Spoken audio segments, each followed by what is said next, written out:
Road में अवैध शराब तस्करी के खिलाफ अभियान के तहत शहर पुलिस ने गांधीनगर पुलिया के पास कार्रवाई करते हुए एक संदिग्ध ऑल्टो कार से करीब 7 कार्टन अवैध शराब बरामद की है। आरपीएफ की सूचना पर की गई इस कार्रवाई के दौरान पुलिस के पहुंचने से पहले तस्कर मौके से फरार हो गए। पुलिस ने शराब और वाहन को जब्त कर जांच शुरू कर दी है। ये कार्रवाई थानाधिकारी हरचंद देवासी के नेतृत्व में एएसआई सरवन सिंह समेत टीम ने की है। फिलहाल पुलिस फरार आरोपियों की तलाश में जुटी है। सीसीटीवी फुटेज खंगाले जा रहे हैं और शराब की सप्लाई नेटवर्क की जांच जारी है। तो आबू रोड में 7 कार्टन शराब बरामद की गई। बड़ी कार्रवाई पुलिस की तरफ से। अवैध रूप से शराब का परिवहन किया जा रहा था।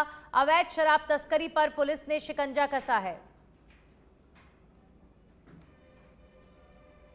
और जयपुर से बड़ी खबर आ रही है। डिप्टी सीएम दिया कुमारी को मिली तीसरी मानद उपाधि। जयपुर में निजी विश्वविद्यालय के दीक्षांत समारोह में मिली उपाधि। राज्यपाल हरिभाऊ बागड़े इस दौरान मुख्य अतिथि के रूप में उपस्थित रहे। उप मुख्यमंत्री दिया कुमारी को मानद उपाधि सामाजिक एवं सामुदायिक सेवा के लिए मिली है और ये सम्मान उन्हें उनके कार्यों के लिए दिया गया है। इससे पहले भी 2 विश्वविद्यालयों से सम्मानित हो चुकी हैं डिप्टी सीएम दिया कुमारी। तो उप मुख्यमंत्री दिया कुमारी को मानद उपाधि से सम्मानित किया गया। सामाजिक एवं सामुदायिक सेवा के लिए डिप्टी सीएम दिया कुमारी को सम्मानित किया गया है। इससे पहले भी 2 बार विश्वविद्यालयों से डिप्टी सीएम दिया कुमारी सम्मानित हो चुकी हैं और आज एक बार फिर से डिप्टी सीएम दिया कुमारी को मानद उपाधि से सम्मानित किया गया। और अब खबर सीकर से, जहां पर कोतवाली थाना इलाके में बेहड़ सर्कल के पास आज चलती इको गाड़ी में आग लग गई। गाड़ी सवार दोनों लोग गाड़ी छोड़कर मौके से फरार हो गए। सूचना मिलने के बाद दमकल की 2 गाड़ियां और पुलिस मौके पर पहुंची। प्रत्यक्षदर्शी जितेंद्र सिंह राठौड़ ने बताया कि गाड़ी बहड़ सर्कल की तरफ से आ रही थी। जैसे ही वो उस रामपुरा की तरफ जाने वाली गली के पास आई तो गाड़ी में आगे से धुआं निकलना शुरू हो गया। ये देखकर गाड़ी से 2 लोग नीचे उतरे और चले गए। इसके बाद गाड़ी में आग लगना शुरू हुआ। आग काफी ज्यादा फैल गई। गाड़ी में एक सिलेंडर भी रखा हुआ था जिसमें ब्लास्ट हो गया।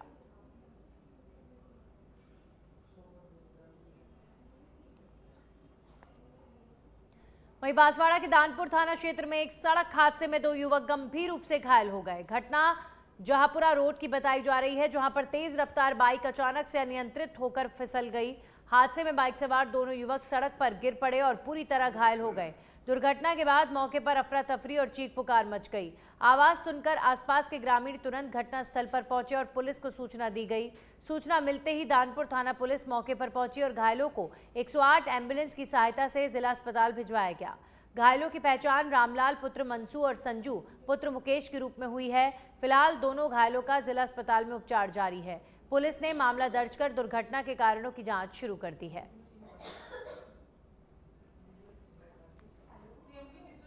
बयाना की सब्जी मंडी में इन दिनों सब्जियों के दामों में तेज उछाल देखा जा रहा है, जिससे आम लोगों का रसोई बजट बिगड़ गया है।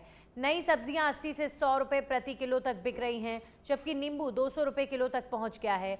विक्रेता रॉकी सैनी के अनुसार करेला, भिंडी और टिंडा 80 रुपए किलो है, ग्वार, कैरी 100 रुपए किलो है और खीरा 40 से 50 रुपए किलो मिल रहा है। व्यापारियों का कहना है कि कम पैदावार और घटती सप्लाई के कारण कीमतें बढ़ रही हैं, जिसका सबसे अधिक असर गरीब और मध्यम वर्ग पर पड़ रहा है, जो अब सीमित मात्रा में ही सब्जियां खरीद पा रहे हैं।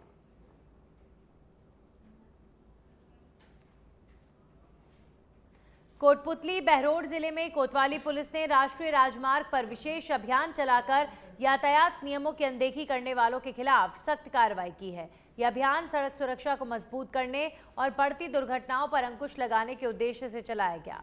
थानाधिकारी अंकित सामरिया के नेतृत्व में पुलिस टीम ने हाईवे से गुजरने वाले वाहनों की सघन जांच की है। इस दौरान नंबर प्लेट पर ग्रीस या फिर अन्य पदार्थ लगाकर नंबर छिपाने वाले वाहनों को चिन्हित कर उनके खिलाफ मौके पर चालान किए गए। साथ ही बिना वैध दस्तावेजों के चल रहे करीब 1 दर्जन वाहनों को भी जब्त किया गया। पुलिस अधिकारियों ने कहा कि नंबर प्लेट को जानबूझकर अस्पष्ट करना कानून व्यवस्था के लिए गंभीर चुनौती है। पुलिस ने वाहन चालकों से हेलमेट, सीट बेल्ट और अन्य यातायात नियमों का पालन करने की अपील की है। जो व्हीकल्स हैं उसके ऊपर आप देख रहे होंगे, अब जैसे ये व्हीकल है, इसके ऊपर देखो ये ग्रीस लगा रखा है। ग्रीस लगा लिया गया है या नंबर प्लेट है जो स्पष्ट नज़र नहीं आ रही है। ये क्या करते हैं, कई बार जैसे स्पीड में भी चलाएंगे, एक्सीडेंट भी कर गए तो उसके नंबर प्लेट मतलब नंबर प्लेट जब स्पष्ट नहीं होती है तो ट्रेस आउट नहीं हो पाते हैं नंबर भी, काफ़ी पुलिस को भी दिक्कत होती है। और स्पीड से भी बहुत ज़्यादा चलाते हैं, क्योंकि जो ITMS के जो चालान है वो भी काट नहीं पाते हैं, क्योंकि नंबर प्लेट स्पष्ट होते नहीं है तो ITMS जो चालान है वो भी नहीं ले पाते हैं। और तो इस वजह से इन्होंने क्या एक नया तरीका अपना लिया कि ग्रीस लगा लेंगे या फिर इसके आगे एक फूल माला लटका लेंगे, जिससे वो नंबर स्पष्ट आएगा नहीं और चालान कटेंगे नहीं। और IGP साहब जयपुर रेंज के जो हैं उनके द्वारा भी एक यातायात के और लैंड ड्राइव के संबंध में एक अभियान चलाया जा रहा है। उसी के तहत हमने ये इनिशिएटिव किया है कि जो भी गाड़ियाँ मतलब कि इसके हिसाब से चल रही हैं उनके चालान भी काटे जा रहे हैं, जिनके पास में। अलीगढ़ के उनियारा क्षेत्र से खबर है, जहां पर थानाधिकारी राजकुमार में टीम ने अवैध बजरी परिवहन के खिलाफ कड़ी कार्रवाई की है। टीम ने अवैध बजरी परिवहन की रेकी में प्रयुक्त बोलेरो कार को जब्त कर लिया है और रेकी करने वाले 2 व्यक्तियों के साथ ही ट्रैक्टर ट्रॉली चालक को भी गिरफ्तार किया। इसके साथ ही अवैध बजरी ढुलाई में इस्तेमाल होने वाले ट्रैक्टर ट्रॉली को भी पुलिस ने जब्त कर लिया है। इस कार्रवाई के बाद बजरी माफियाओं में हड़कंप मच गया है और क्षेत्र में कानून व्यवस्था बनाए रखने के लिए पुलिस की सतर्कता बढ़ गई है।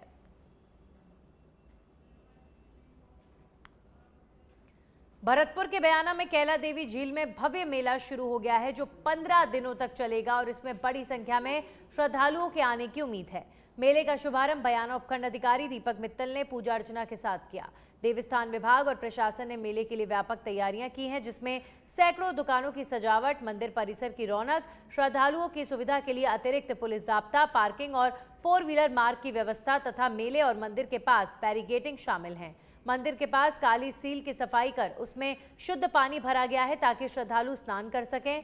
ये मेला हर साल की तरह आस्था और श्रद्धा का प्रमुख केंद्र बना हुआ है। माता दी, जैसे कि ये जो लकी मेला है चैत्र नवरात्रा का, इस बार ये 18 मार्च से लग रहा है और ये अपने पूर्णिमा 2 अप्रैल तक रहेगा। इसमें जो विशेष है वो ये है कि इस बार साफ सफाई का विभाग की तरफ से विशेष ध्यान दिया जा रहा है।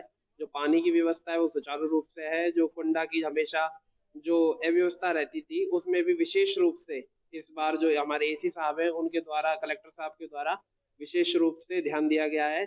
और भक्तों के लिए भी जैसे कोई भीड़ में कोई दिक्कत ना हो, इसलिए पुलिस प्रशासन का भी विशेष रूप से ध्यान दिया गया है। वैसे कि हालांकि हर बार विशेष रूप से ध्यान दिया जाता है, लेकिन इस बार भी मतलब खास रूप से ध्यान दिया गया है कि भक्तों को कोई परेशानी ना हो, पानी की और असुविधा ना हो। माता दी, बीकानेर से खबर है, जहां पर जिले को नया पुलिस कप्तान मिल गया है। 2015 बैच के IPS अधिकारी मृदुल कच्छावा ने SP पद का कार्यभार संभाल लिया है। पदभार ग्रहण करते ही उन्होंने साफ कर दिया है कि मुख्यालय की प्राथमिकताएं ही उनकी प्राथमिकता रहेंगी और जिले में नशे और संगठित अपराध पर सख्ती से लगाम कसी जाएगी। इस दौरान पुलिस जवानों ने उन्हें गार्ड ऑफ ऑनर दिया, वहीं अधिकारियों ने उन्हें बुके देकर स्वागत किया। ऐसी चीज है जो कि न केवल खुद एक अपराध है बल्कि अन्य कई सारे अपराधों की जड़ आमतौर पर हम देखते हैं कि पेटी ऑफेंसेस जो शहर में या आजकल ग्रामीण क्षेत्रों में भी होते हैं, उनका जो है उद्गम कहीं न कहीं इस नशे से जुड़ा हुआ है। प्रयास हमारा ये रहेगा कि एक विशेष ऑपरेशन चला करके इस हेतु कार्य किया जाएगा। ऑपरेशन जो है उसमें पुलिस के दोनों काम रहेंगे, अवेयरनेस और एनफोर्समेंट, और तमाम NDPS के प्रोविजंस, जो नए कानून, भारतीय न्याय संहिता, सुरक्षा संहिता, तमाम चीज़ों को ध्यान में रखते हुए जो कठिन कानून और कठोर कार्रवाई आवश्यक है उसको। वहीं भरतपुर के बयाना क्षेत्र में अवैध पेड़ कटाई के मामले में पुलिस और वन विभाग ने संयुक्त कार्रवाई करते हुए कुल 14 आरोपियों को गिरफ्तार किया है। गिरफ्तारी में 2 और आरोपियों को शामिल किया गया है। जांच में खुलासा हुआ है कि प्रतिबंधित वन क्षेत्र में करीब 3 बीघा भूमि पर बड़े पैमाने पर अवैध दोहन किया गया, जिसमें 159 हरे पेड़ काटे गए। पुलिस ने कटाई में प्रयुक्त 2 JCB मशीनें भी जब्त की हैं। गिरफ्तार आरोपी मुख्य रूप से JCB चालक है, जिनकी भूमिका अवैध कटाई में सामने आई है।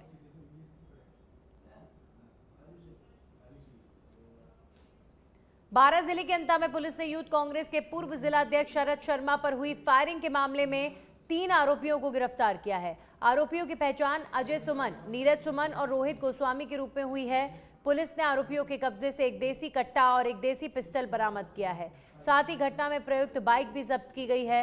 मामले की गंभीरता को देखते हुए पुलिस आरोपियों से फायरिंग के रहस्य का खुलासा करने के लिए पूछताछ कर रही है। अनुसंधान में ये सामने आया है कि आरोपियों ने पहले से ही शरद शर्मा की रेकी की थी। थानाधिकारी भूपेश शर्मा ने बताया कि 6 फरवरी को 12 कोतवाली में शरद शर्मा ने 3 अज्ञात नकाबपोश बदमाशों के खिलाफ फायरिंग का मामला दर्ज कराया था। शरद शर्मा के ऊपर जो 6 फरवरी 2026 को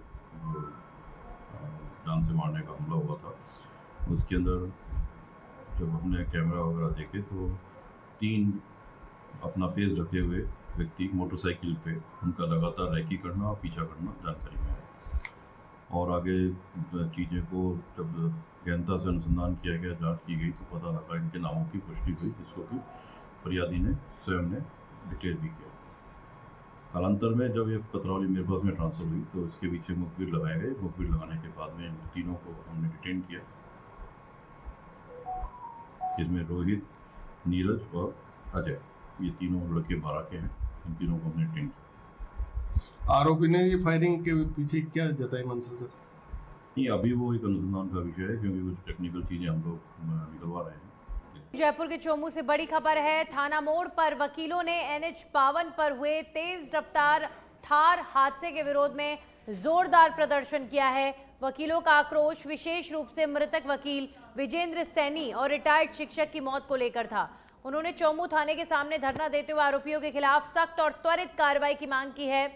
प्रदर्शनकारियों ने कहा है कि इस हादसे में लापरवाही और तेज रफ्तार ने कई जानें ले ली और मृतक परिवार को न्याय दिलाना प्राथमिकता होनी चाहिए। वकीलों ने घटना की निष्पक्ष जांच और दोषियों को सख्त सजा देने की भी मांग उठाई है, ताकि भविष्य में ऐसी दुर्घटनाओं पर अंकुश लगाया जा सके।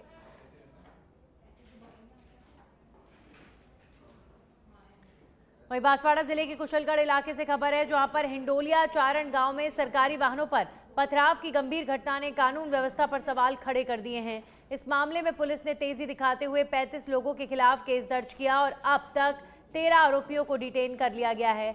घटना के वीडियो के आधार पर लगातार पहचान और गिरफ्तारियों का सिलसिला जारी है। प्रशासन ने साफ कर दिया है कि शांति भंग करने वालों के खिलाफ सख्त कार्रवाई होगी। कल कुशलगढ़ नगर पालिका क्षेत्र के पास में ही हिंडोलिया चारण कोई गांव है, वहां पर खाली जमीन सरकार ने नगर पालिका को कचरा डंपिंग यार्ड के लिए आवंटित कर रखी थी। वहां पर कुछ लोगों का वहां बारिश के समय अतिक्रमण रहता है, मकई वगैरह बोते हैं, ज्वार वगैरह, बाजरे वगैरह बोते हैं। वहां पर आसपास के जो लोग बाग हैं हिंडोलिया के, वो लोग चाहते हैं कि यहाँ पे डंपिंग यार्ड न बने। कल पुलिस प्रशासन, SDM साहब, SHO, DYSP साहब वगैरह सब वहाँ पर नाप चौक करने गए थे, नगर परिषद के अधिकारी वगैरह, कि भाई यहाँ पर कितना कितना कैसे डंपिंग यार्ड होगा।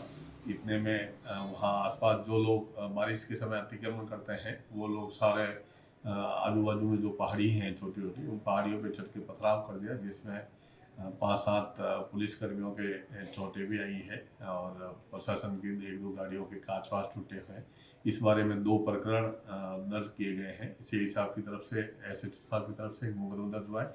एक मुकदमा अधिशासी अधिकारी EO साहब जो है वहाँ के। वहीं बाली थाना क्षेत्र में बुधवार को बाली दंतेवाड़ा सड़क मार्ग पर एक गंभीर सड़क हादसा हो गया, जिसमें 2 मोटरसाइकिल आमने सामने टकरा गई और 3 लोग गंभीर रूप से घायल हो गए। मिली जानकारी के अनुसार सादड़ा निवासी गमनाराम किसी काम से दंतेवाड़ा जा रहे थे, तभी भूरिया बाबा मोड़ के पास उनकी बाइक सामने से आ रही बाइक से टकरा गई। दूसरी बाइक पर सवार भाई बहन भरत कुमार और उसकी बहन लता कॉलेज की परीक्षा देने जा रहे थे। टक्कर इतनी भीषण थी कि सभी सड़क पर गिर पड़े। घटना की सूचना मिलते ही बाली पुलिस और 108 एम्बुलेंस तुरंत मौके पर पहुंची और घायलों को बाली अस्पताल में भर्ती कराया गया। पुलिस ने मामला दर्ज कर जांच शुरू कर दी है। कपाजन उपखंड मुख्यालय में आयोजित होने वाली फास्टैग ट्रेनिंग बुधवार को अव्यवस्था और विवाद का विषय बन गई। आयुक्त खाद्य सुरक्षा एवं औषधि नियंत्रण के आदेश पर निर्धारित प्रशिक्षण स्थल रामद्वारा था, लेकिन वहां पर मौजूद प्रबंधन ने प्रशिक्षण शुरू होने से पहले ही कर्मचारियों और प्रशिक्षणार्थियों को ये कहकर बाहर निकाल दिया कि ये स्थान प्रशिक्षण के लिए उपयुक्त नहीं है। प्रशिक्षण में शिक्षक, एएनएम, मिड डे मील से जुड़े कार्मिक, आंगनवाड़ी कार्यकर्ता समेत विभिन्न विभागों के कर्मचारी शामिल थे। खंड मुख्य चिकित्सा अधिकारी और ब्लॉक प्रारंभिक शिक्षा अधिकारी की देखरेख में कार्यक्रम होना था, लेकिन अचानक कर्मचारियों को बाहर निकालने से सभी असहज हो गए और सार्वजनिक रूप से फजीहत झेलनी पड़ी। अनेक क्षेत्रों से जहाँ पर भी ये ब्लॉक उत्तम हेल्पर और प्रभारी को बुलाया, यहाँ कोई व्यवस्था नहीं है। पहले रामद्वारा का टाइम दिया था 11 बजे जब हम सब वहाँ पहुँचे, नहीं तो कोई वहाँ पर व्यवस्था थी। सब बाहर और बस स्टैंड के ऊपर हमको बाहर निकाल दिया गया, वहाँ से ताला लगा दिया गया ट्रस्ट द्वारा। कहा गया है कि यार यहाँ पर तो कोई व्यवस्था ही नहीं, हमको कोई आदेश नहीं दिया। उसके बाद कोई नगर पालिका में जा रहा है, क्षेत्र से महिलाएं भी आई है, जो ताकि व्यवस्था, यहाँ पर बैठने की व्यवस्था नहीं है। गर्मी का सीजन चल रहा है, धूप के अंदर सब खड़ा हुआ है, बिछा की व्यवस्था नहीं है, सब देखो महिला वगैरह यूँ खड़ी हुई है। तो इस तरह का प्रशिक्षण देने से पहले कम से कम व्यवस्था होनी चाहिए। हमारा सबका ये कहना है कि प्रशिक्षण देने से पहले कहाँ पर स्थान वगैरह ऐसा फिक्स रखना चाहिए और व्यवस्था बराबर होनी चाहिए, ताकि गर्मी के मौसम के अंदर पानी की व्यवस्था नहीं है, बैठने की व्यवस्था नहीं है। ये गवर्नमेंट की और ये जो सरकार उच्च अधिकारियों ने जो पहले नगर वहाँ पे रामद्वारा में बुलाया था और फिर नगर पालिका में भेजा और फिर ये यहाँ पे रामशाला में नहीं तो यहाँ पर छाया है, नहीं यहाँ पर पानी है पीने का, और लेडीज हम सब परेशान हो रही है, हमको यहाँ बुलाया जाए तो। और स्कूल में हम खाना बनाते हैं, गेहूँ साफ करते हैं, सिर पे कट्टा तो के चक्की पे पिसा के लाते हैं हम लोग, और मैडम लोग बोलते हैं, कोई टीचर लोग बोलते हैं चाय बनाओ तो चाय।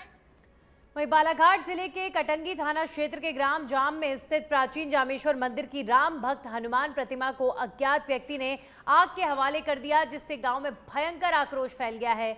घटना सोमवार रविवार की दरमियानी रात को हुई, जिसे मंगलवार सुबह मंदिर में पानी लेने आई पुजारी की बहू ज्ञानता बाई राहंग डाले ने जली हुई प्रतिमा देखकर लोगों को सूचित किया। सूचना मिलते ही कटंगी पुलिस घटनास्थल पर पहुंची और सुरक्षा के मद्देनजर तिरोड़ी समेत अन्य थानों का पुलिस बल भी बुलाया गया। ग्रामीणों ने करीब 2 घंटे तक मंदिर परिसर में विरोध प्रदर्शन किया और उसके बाद पैदल रैली निकालकर कटंगी थाने पहुंचे, जहां पर उन्होंने अज्ञात आरोपियों की शीघ्र गिरफ्तारी की मांग रखी है।